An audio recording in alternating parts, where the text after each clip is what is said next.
So music, we have a couple of follow-ups. So we've been keeping tabs on the new Times of Grace record, which is Adam D and Jesse Leach from Killswitch Engage. It's their side project that they started when Jesse was not in the band. It was between his outings as band frontman. So that new record kind of sort of has a release date. It's actually a time frame-ish, and that is the spring of this year. They have not put an exact date on it just yet, but as they do, we will keep you posted. Next is another follow-up on the Fear Factory album that we've been keeping a little bit of tabs on. This one is also sometime this spring, but these guys have gone so far as to say that they will be releasing the first single and video sometime, quote-unquote, soon. So this will be the final record with Burton C. Bell on vocals. So it'll be really interesting to see what they do for videos for Fear Factory, because Burton no longer wants anything to do with Fear Factory. So there you go. That's all we have in follow-ups. We're going to start this episode with a very weird note in the actual news, not just follow-ups, but actual news.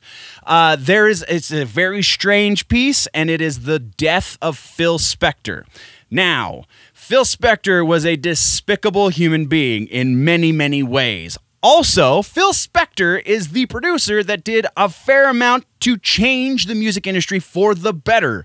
So it's like, it's kind of a loss, but at the same time, I'm not celebrating the death of anyone. I don't care how horrible a person you are. That's not exactly, especially the way he went out. It was complications due to COVID was the official announcement. So we're not going to take a moment of silence again, because Phil Spector was a horrible person, but he was an amazing producer. So if you don't know who Phil Spector is, S-P-E-K-T-O-R, pretty sure is how you spell his last name. Go Google him. Look at all. He worked with the Beatles. He's done so much for the musical community. Like, you kind of have to acknowledge that he was also kind of brilliant, even though he was a terrible, terrible human being. So that being said, we're moving right along. Next, we're talking about Aaliyah, which is a very strange transition.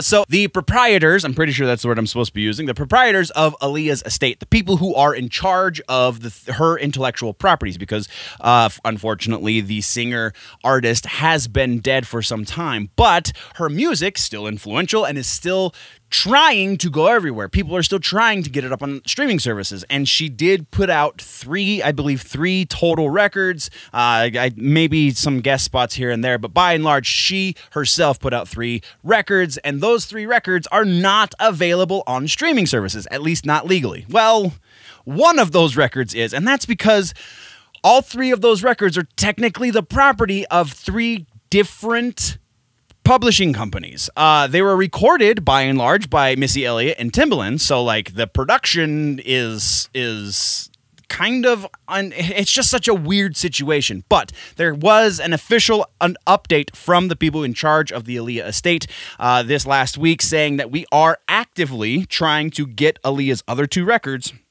onto streaming services. So stay tuned. It is in the works. There's just a lot. Again, it's a very convoluted thing because 3 different record companies are involved. So very convoluted because each record company wants something different. That's all we've got, though, for this piece. We're moving on. Next, we're talking about Dr. Dre. Speaking of old R&B, hip-hop kind of stuff, Dr. Dre apparently just had a brain aneurysm.